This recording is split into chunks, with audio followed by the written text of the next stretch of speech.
Hello students, welcome to this session. Today we are discussing the physics analysis of JEE Main Test 62. Now this paper is not lengthy, the calculations are not that difficult except in one question where I think the data should be given more carefully. The options are really too close. Otherwise calculations are manageable, and if you are thorough with the advanced syllabus, all the questions will sound familiar to you. Otherwise, if you are not prepared for advanced or the exam specifically, then it would be tough. But for a good prepared student, it could be easily scoreable if you have done the decently covered the syllabus. So here 4 I have regarded as tough. You can take 1 2 into medium also from that. 5 were easy and 16 were medium. So again, I think a prepared student who have taken a coaching and is an average should score 60 plus, and one who are good and taken the coaching, they should get 80 plus in this particular paper. So let's begin. First question. For hydrogen atom, electron in nth Bohr orbit, the ratio of radius of orbit to its de Broglie wavelength.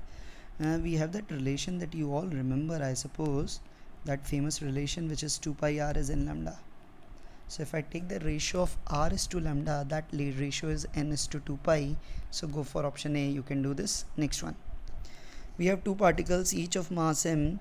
They are attached by a light inextensible string of length 2l. Whole system is on a smooth table with B initially at distance L.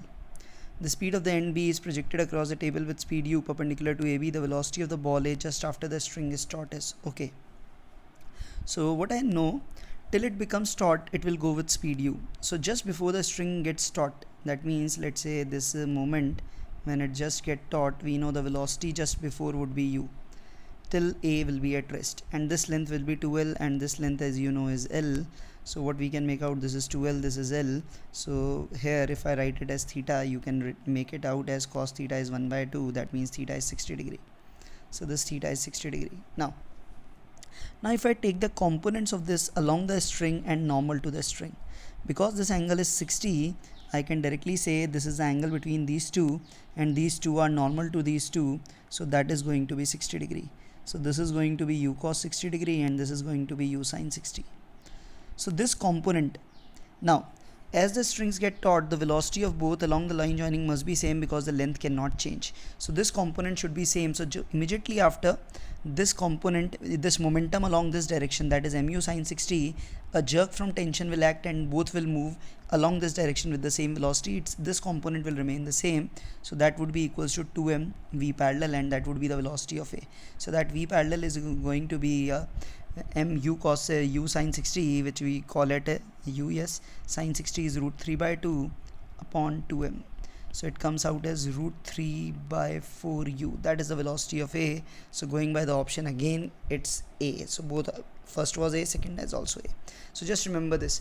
Along because the length is fixed, the components of A and B along this line must be same. And because A gets impulse only in this direction, A's complete velocity will be along that. Next one. Tangential acceleration of a particle going in a circle of radius 1 meter varies with the time, okay, time after which total acceleration makes in 30 degree with radial acceleration. So first of all, this is the radial acceleration, this is the tangential acceleration. So total makes 30 with this. So this angle is 30. This is radial on centripetal, this is tangential. So what I can write, 1030 degree is equal to 80 by AR.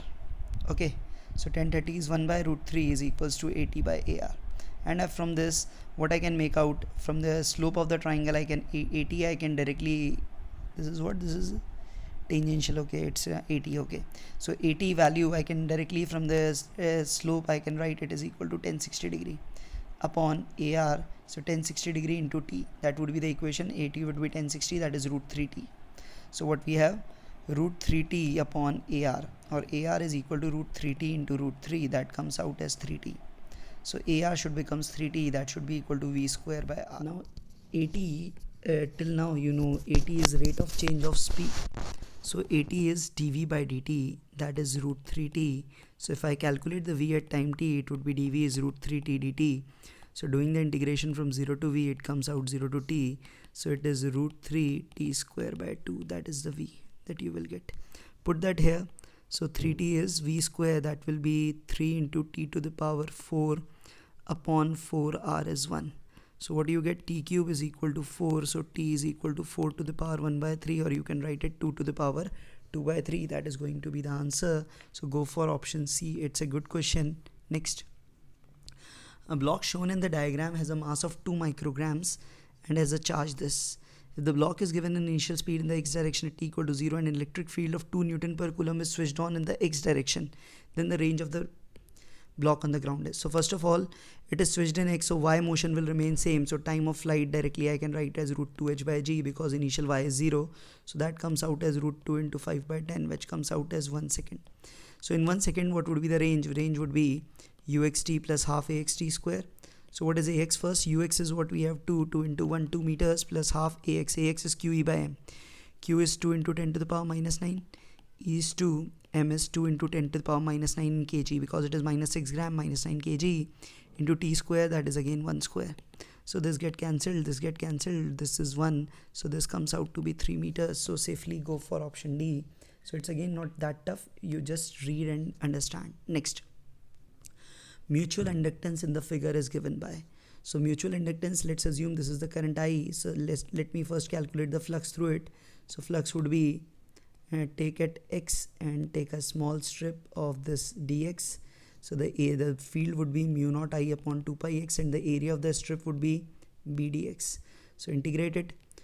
So what we'll have, mu naught I b upon 2 pi x dx, limit of x goes from a to a plus b. So mu naught I b by 2 pi is taken out, 1 by x is ln x. So ln of a plus b by a. And this phi is written as m times I. So I and I go. So what we have, mu naught b upon 2 pi ln of a plus b upon a. So as per the options, the D1 is the correct one. Next, sixth, a cavity of radius r by 2 is made inside a solid sphere of radius r. Center of cavity is located at a distance r by 2 from the center. Okay, the gravitational force on the particle of mass m at distance r by 2 from the center of the sphere on the line joining both the centers of sphere and cavity is opposite to the center of cavity. Okay, so just let me draw the diagram first. This is the sphere and this is the cavity. This is the original center, this is the cavity center, and this is the point P where the particle is placed. So we have mass now here, that is the cavity. Now what we need to find out, we need to find out the gravitational force. So the best thing is, first of all, we'll find if this was filled due to complete. So force due to complete, if I have to calculate, it would be, you directly know that it would be gm, what we have, gm r by r cube. So it would have been g total mass, total complete mass, that would be, let's say, same density into what we can write 4 by 3 pi r cube. So that is the complete mass mc into small r would be r by 2 because this distance is r by 2 upon r cube into small m. Now what is the effect of the cavity? For cavity, it's an outside point, it would be g mass of cavity. I write it mass of cavity, that would be rho into 4 by 3 pi r by 2 ka whole cube. So that will directly be mc by 8. You are smart enough. So that is gmc by, what we have, gmc by 8. That is what we can write, divided by by r square. R would be r, that is r square into m. So both the forces will be attractive in the same direction. So the net force that we will have is, due to this filled section, would be subtraction of both are in same direction, so we can subtract easily. So this was, if I write gmcm upon 2r cube, and this is gmc r square, sorry not cube, m upon 8r square.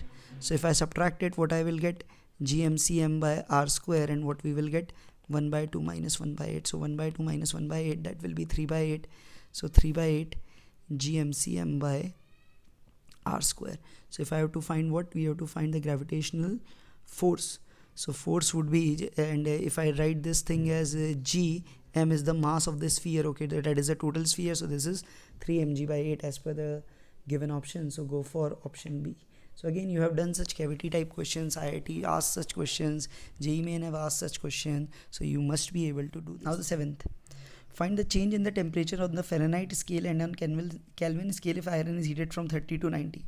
So you know the change in Celsius is 60, so Kelvin will be the same. So Kelvin is 60, so you can directly go for this, no need to calculate for Fahrenheit. You can do that 1.8 times, it will come out at 108. But you remember, change in Celsius is same as change in Kelvin, size of degree on both scales is exactly same.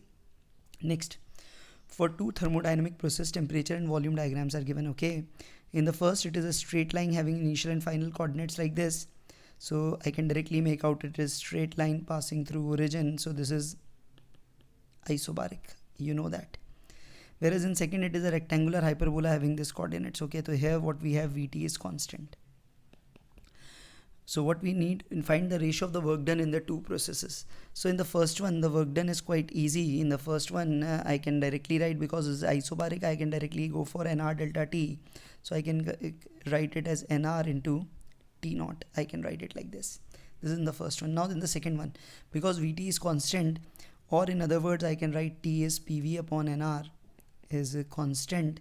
So what we have, PV square is constant. So as I told you in that isopolytropic one, here what we'll have, we can directly write work as nr upon 1 minus x into delta t, and delta t here is t naught by 2 with negative sign.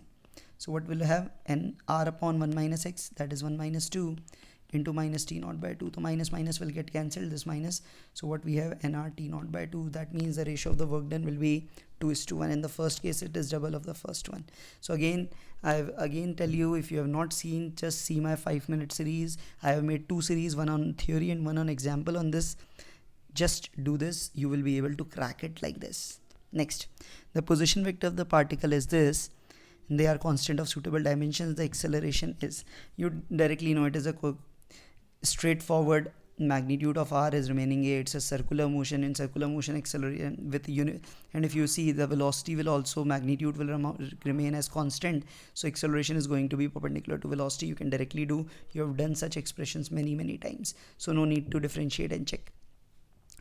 The activity of element decreases in 10 years to 1/5 of initial. Okay, in further next 10 years, again I told you this, again I am telling you, if this is n naught number, let's say, and after t naught it becomes n naught by x. So after another t naught, that is after 2t naught, you can directly write it as n naught by x square. This is the power of exponential, because e to the power minus 2x is e to the power minus x whole square.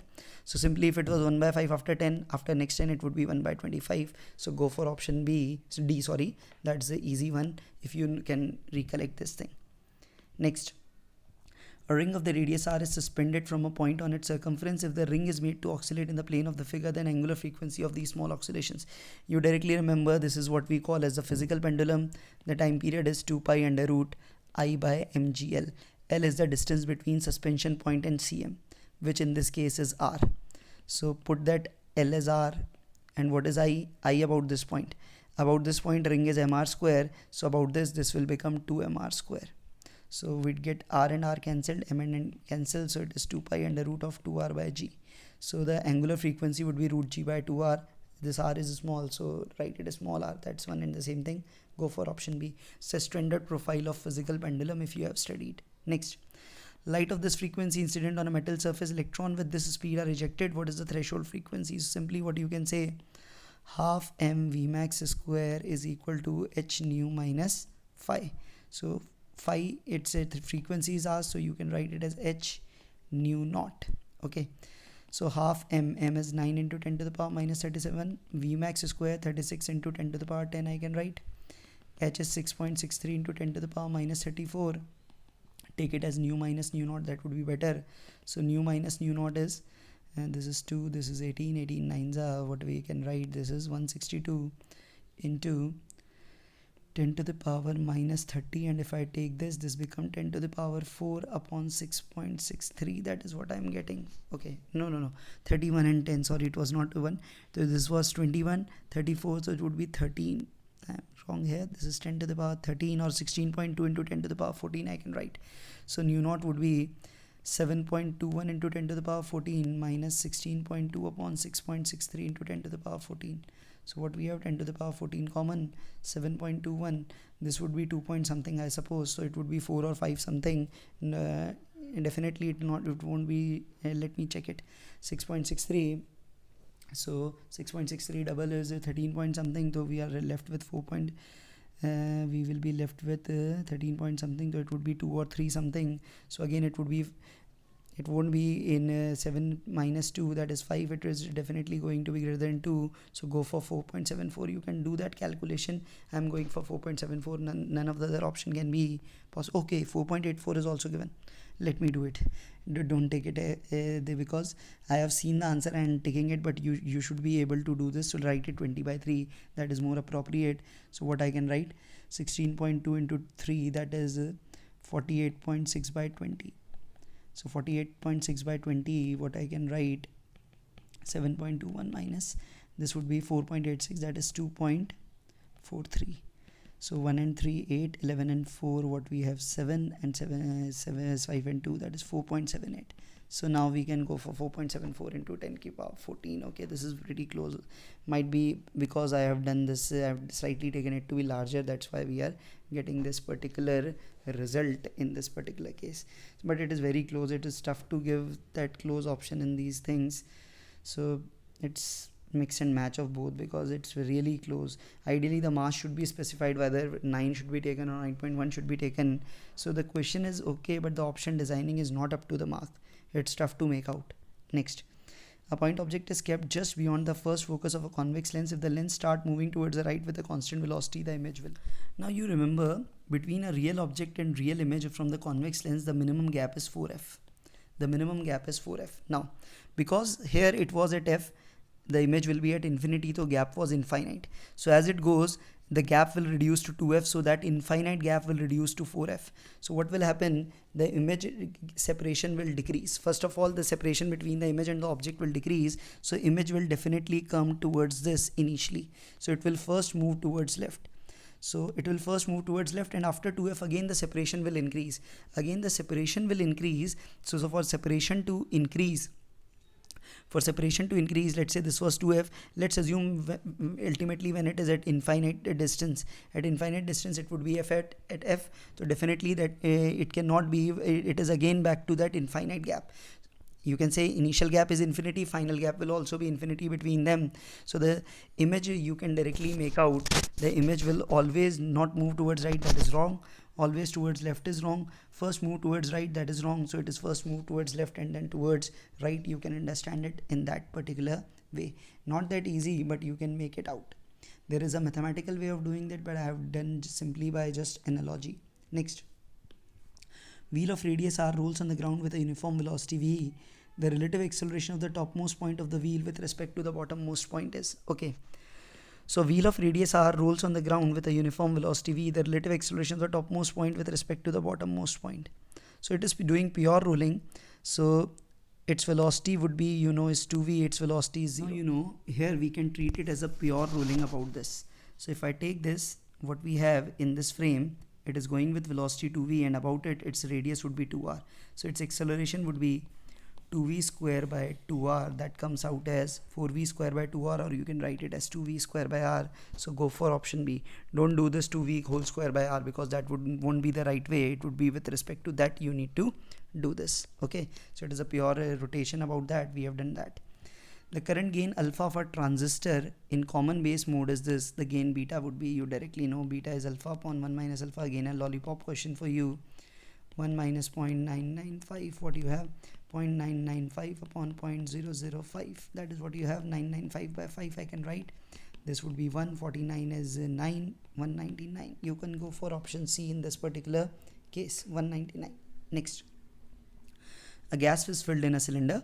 Its temperature increased by 20% on Kelvin, volume reduced by 10%. How much percentage of the gas has to leak for pressure to remain constant? Okay, so for pressure to remain constant, pressure is nRT by V. So this NT by V should remain same. So N initial, T initial upon V initial is N final, T final upon V final. So N final I can write as N initial into Ti by Tf into what I can write. This would be equal to, okay, that would be equals to what I can write, V final by V initial. So what is the initial to final temperature? 20% is increased, so it is 1 upon 1.2. It is reduced by 10, so it would be 0.9 I can make out. So this comes out to be 3 by 4 of Ni, that is it remains 3/4 or 0.75, that means 25% has to go down. So then the moles must reduce by 25%, that is what you can write. Now next one, The viscosity of a gas depends on the long range attractive part of the molecular force, which varies with the separation as this. Okay, mu is a constant. If neta is a function of the mass m of the molecules, their mean speed v, and the constant mu, then which of the following is correct? So simply you have to go by dimensional analysis, nothing else you have to do. So I know the dimension. If I do the dimensional analysis, let me do this here. The dimensional formula of neta that you remember is F is equal to neta a dv by dy, dv by dx or dv by dy. So what we have, neta is f into distance, let's say L, into area into speed. So f into L, that is ml t minus 2. This L is L, okay, into L, take it and write it properly here, into L. Area is L square, and this is LT minus 1. So what you now get, L square get cancelled. So what you have, ml minus 1 t minus 1. This, many of you remember, this was a favorite question of your school examination. So this is the dimensional formula of this. Now the dimensional formula of mu, that would be f upon r to the power minus n. So I can write it as ml t minus 2, and this becomes L to the power n. So that is m l n plus 1 into t minus 2. Okay, mass is m, speed is lt minus 1. So to get neta, let's say is let's say neta I can write proportional to m to the power a, v to the power p, neta to the power neta, it is mu v and mu. Okay, mu to the power c if I have to do. So what I will basically get, if I check the let's say whole dimensions, this is m to the power a, this is L to the power b, t to the power b minus b, and this would be m c l n plus 1 times c, and this is t minus 2c. And comparing here, ml minus 1 t minus 1. So comparing it, a plus c is equal to 1, first thing. So a plus c is equal to 1. If I check it, no, this is not 1, this is not 1, this is not 1. So we are left with here, if I do this, n plus 1 minus 2, that is n minus 1 upon minus 1. Yes, it is. So from this only you can make it out. So you can do rest also, you will get the same result. It's a lengthy one. Okay, next. Now interference fringes are produced on a screen by using two sources of intensity I and Ni. Okay, both are different. Phase difference is pi by 2 at P and pi at Q. Difference between the resultant intensities. So just remember the formula for intensity. If we have that interference intensity is I1 plus I2 plus 2 root I1 I2 cos phi. That is what we remember. So for the first one, I at P is I1 is I plus 9I plus 2 root 1 into 9. So it would be 2 into 3I, and cos pi by 2 you know is 0. So no point in calculating that. That is 10I. At Q it would be I plus 9I plus 2 into 3I, cos pi is minus 1. So it would reduce 10 minus 6. That is 4I. So the difference between the resultant intensity would be 10 minus 4, that is going to be 6I. You can do this. Next, standing wave has 3 nodes, 2 antinodes. Between two atoms having a distance this between them, the wavelength of the standing wave is. So it has 3 nodes and 2 antinodes. So it would be something like this. Let me draw it again. Okay, it would be 2 lobes. So you have 3 nodes and 2 antinodes. Distance is 1.21, so 1.21 would be lambda, because this is lambda by 2, that is lambda. 1.21 angstrom is lambda, so lambda is this 1.21 angstrom. This is an easy one for you if you know that pattern. Next, a block of M is kept on a rough horizontal surface and is attached with a massless spring of constant K. The minimum constant force applied on the other end of the spring to lift the block. So minimum force needed to lift it. So minimum force, whenever it is required, go by work analogy. So that work analogy, taking the change in kinetic energy to be 0, first what we do, let's say it is what we need to have the minimum constant force. So that force F will maximum extension that it can do, that would be, let's say, F x max, and that would be equal to half K x max square. K block is not lifted right now, so x max is 2F by K, or you can say Kx max. Maximum force of the spring would be 2F, and that 2F should be equal to mg. So the required force is not mg, the minimum force requirement is half of that, mg by 2. This is an important concept asked many a times in advanced and other examinations. Now the numeric one. A battery is charged at a potential of 15 volt in 8 hours when the current is 10. Okay, On discharge supplies 5 ampere for 15 hour, but the mean terminal voltage is 14 volt. Okay, what is the watt hour efficiency? So first of all, what is the energy supplied to it? How much energy was actually supplied? That is what we didn't know. The energy supplied is P into T, that is VIT.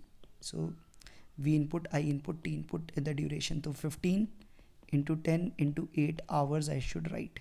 So what we will have 15, 150 into 8, that is equal to directly 15 8 is 120. So 1200 volt ampere hour, whatever you can write. You can check for the unit. It should be in joules, I can say, but if you have to convert into seconds, so it is, I'm not writing in joule.